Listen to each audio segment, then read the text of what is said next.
mind, we picture big rooms, lots of light, lots of glass, sticky notes everywhere, mood boards, easel pads. Then COVID hits, Yep. and now everybody's working in a remote world. Talk a little bit about your thoughts on that. Like, what suffered, if anything? What have we maybe discovered could work in a remote world? Any thoughts on that? Yeah. So,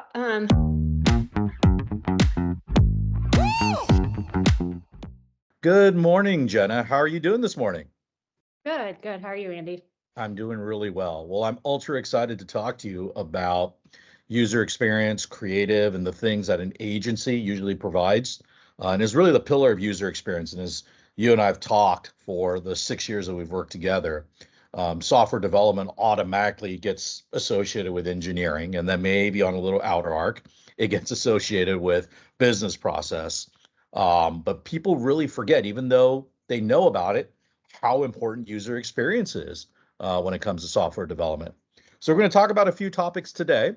Um, I just, as a way of introduction, I know, Jenna, you've worked, you started your career off in kind of big digital agency, working with large consumer facing B2C experiences and brands. You actually went and worked in-house. So you've actually worked as a client on the other side of the table. And then now you've jumped back into consulting. So I think you have this really great myriad of experiences that I'd love for you to share with our audience today, so that they get a little insight into, hey, what does it look like from both sides of the coin? Okay. So the first thing, it's we talk about this all the time. There's all these various waves, trends, and transformations that have come up over the last 20 years, right? Whether it's digital, whether it's cloud, whether it's product, whether it's agile, there's all these waves and transformations. And one of this underlying pillars is user experience, but it doesn't seem to kind of get the emphasis it needs. Why is that, you think? It's an interesting question, and I think there is a couple of reasons. Number one, I think is, as a culture, we love to solution, right? And so the solutions are, let's try agile. Let's put it on the cloud. Let's experiment with AI ML. What about blockchain, right? We love to throw out ideas, right? But real user experience is actually really hard, right? Because you actually have to identify the problem that you're solving with that technology, right? And so true user experience is 90% in the problem space, really understanding what that core problem is, and 10% is really in the fun space, right? Where you get to identify and pair it with the right technology to really make the impact in the market. But that 10% is easier, right? It's easier to talk about all the fun things and all the big buzzwords that are coming along and go into that space versus spending the real time really understanding what the problem is that you should even be solving.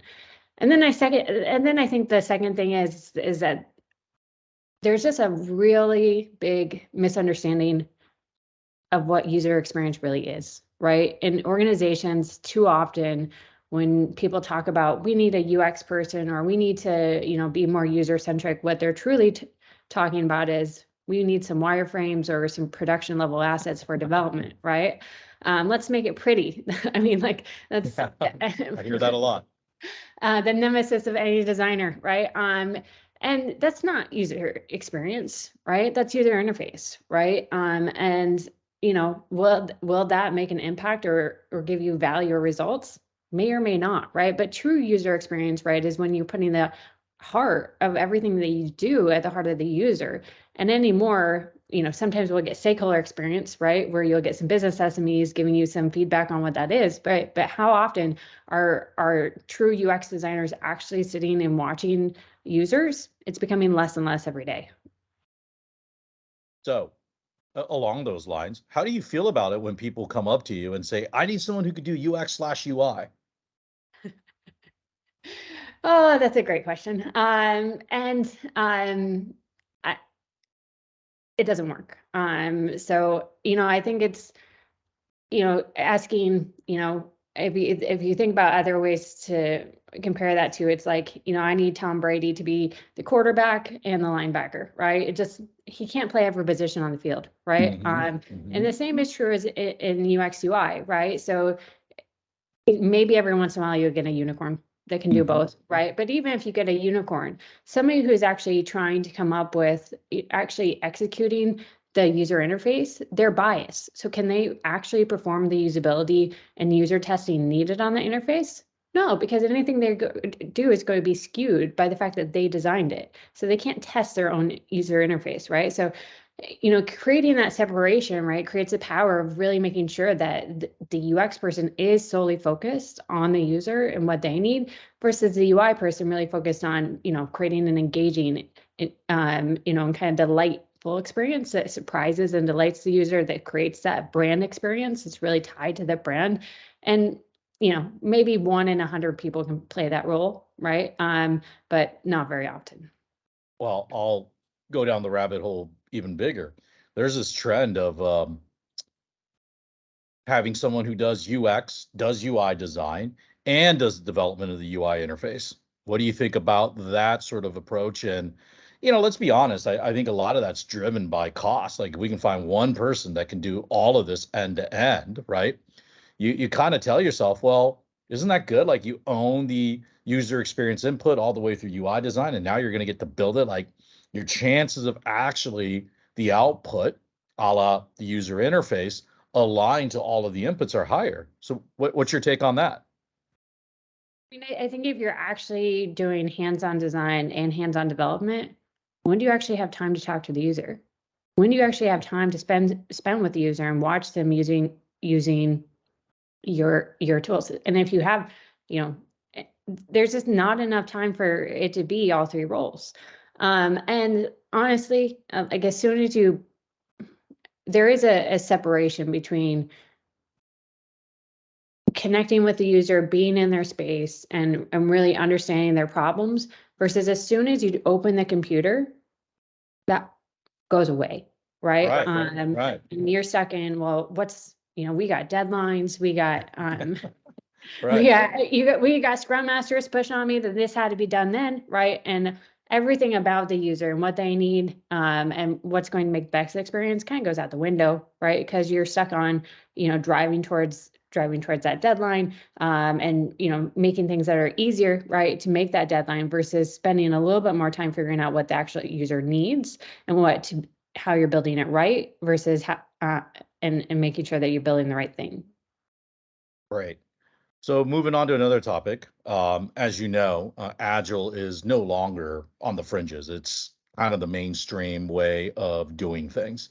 And look, from my standpoint, which you can feel free to agree, disagree, and express that, is user experience and design seems to be more of a stage gated type of process, right? Where you have inputs that feed the development of the next set of deliverables. So can proper user experience and design really happen in a world that, again, is so dominated by Agile? So this might surprise you, but my answer is yes, but there's a big if, right? So the question is, do you have the problem identified that you're solving? And if you do not have the clear problem identified, that you're solving, no, you're not ready to move into agile product development. That being said, I do, I came from, like you said, a background in digital agency, right? We spent 6 months in research and design. The ideas were brilliant. The research and validation of those ideas also brilliant. Super proud of that. But let me tell you, a bunch of those ideas, all the way vetted through final UI spec redline, redline specs, and that was before we had the Figmas and sketches of the world that would actually do the specs. We were literally, dictating every single font size and everything else, right? All done, right? And never made it to market. One of the products I felt was going to be the most proud of in my career never made it to market. And when it did, it was 2 or 3 years later and completely out of date, right? So, it was frustrating, right? But then we go to Agile, right? And, we're trying to cram everything in, right? We're trying to, and it's like, no, we don't have time for this. We don't have time for that, right? But I think what we forget, is that number one, there's a sprint zero, right? And remember my if, right? You have to have the problem identified, right? Then you have to have enough runway for that design team, and what we tend to call dual track, right? Is to have that discovery track running ahead, right? And getting a little bit ahead of development. But in most cases, especially if you're starting from a new product development standpoint, it doesn't take that long to get ahead of a development team. They have a lot of work to get done to stand up and start to, define those first initial screens, which usually gives you the runway to go out and do more of the hardcore UX skills, right? To get out in front of the market. I had one product that was, we had a very short MVP. It was very clear, right? What that was, and we could instantly get that into development. Well, they were going to take 6 to 8 weeks in development. What did we do? We went out and did our market research and got ready for phase 2, right? So it is about, it can happen, right? It is about, what I call running dual track, where you are running kind of that sprints ahead.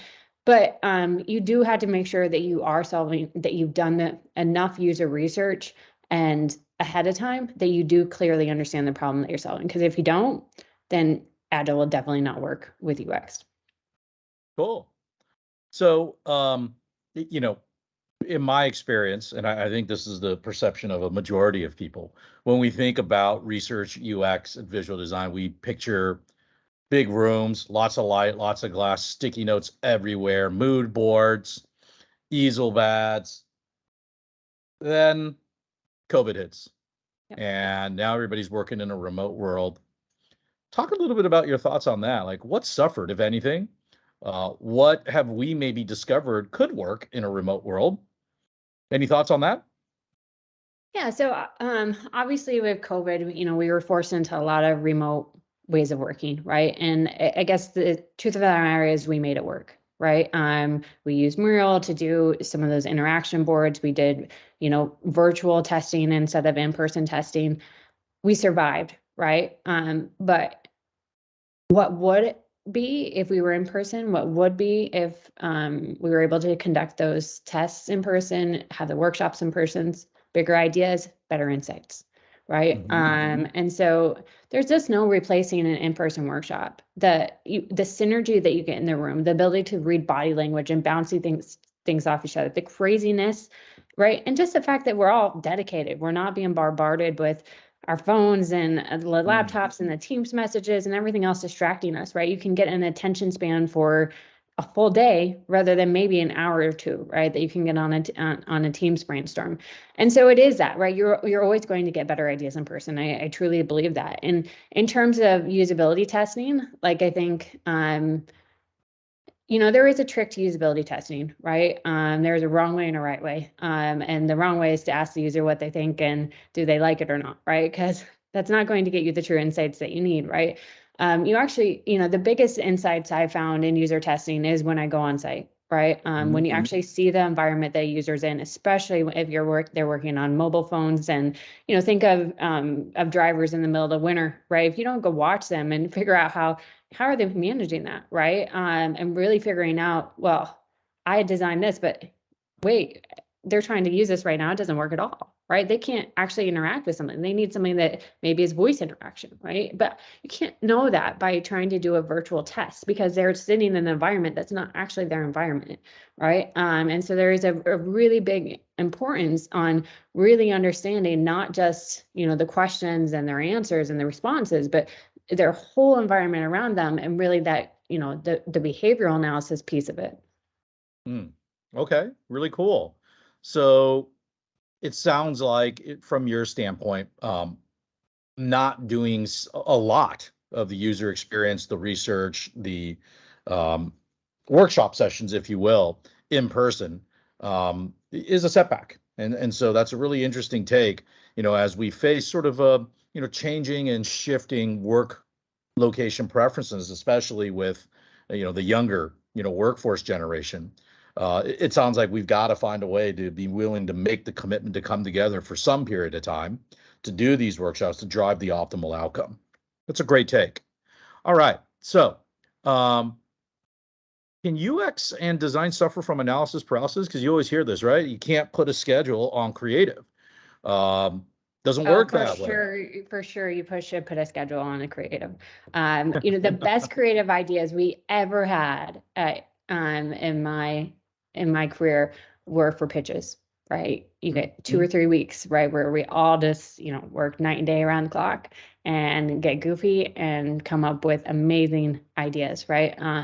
And so you absolutely can time box creative. I think that one of the biggest headaches I've seen in my life is where I literally watched a team debate the position of a button for a sprint, right? And it's just like, guys, there's an easier way to do this. Just get it in front of the users. Like, we have clickable prototypes. Let's get it in their hands and let them decide instead of this big internal debate on a button position, right? And so analysis paralysis is definitely a real thing. And I think time boxing is actually a good thing, but you got to know what you can and cannot time box, and you got to know what hypothesis you're trying to make and how you're trying to validate them and learn from that. Similar to Agile, right? You have to figure out, okay, what am I trying to accomplish? What can I learn? What are we trying to validate? What are we not? Do we need to start over again after that time box is done, or can we move forward, right? And it is critical that we don't just let people run free forever, because as creatives, we'll just keep coming up with new ideas over and over and over again, unless you give us some sort of end date. Okay. So last question. We have come across lots of customers with varying degrees of maturity when it comes to user experience and design. And, one of the questions that always comes up is, why should they go to an external agency like the group that you're running versus building that capability in-house? And you've been on both sides of the fence. Yeah. So which one's better? Is the in-house resources better, or, are you missing out by not going outside? And the cost models are obviously going to be different. How does an organization start to figure that out? Yeah, I think there's a need for both, right? I think it's important to build up subject matter expertise and, some governance internally, right? But I think the great thing about bringing in outside help like an agency is that they bring in outside thinking, right? It's easy to get caught up in thinking that your user now. You've been working on this for a year now. We know our users, we know what they need, and you start to take for granted some of the things that somebody from an outside can kind of bring in and maybe disrupt the thinking a little bit, right? But I think that also the thing that's critical about it is that they bring outside industry experience, right? So a lot of times, right, think how maybe retail could be applied to insurance, right? How do they can bring other all their other industries experiences and maybe bring you some fresh ideas, fresh thinking, right? So I think it's a combination of both, but I really think that bringing in outside help can really help drive more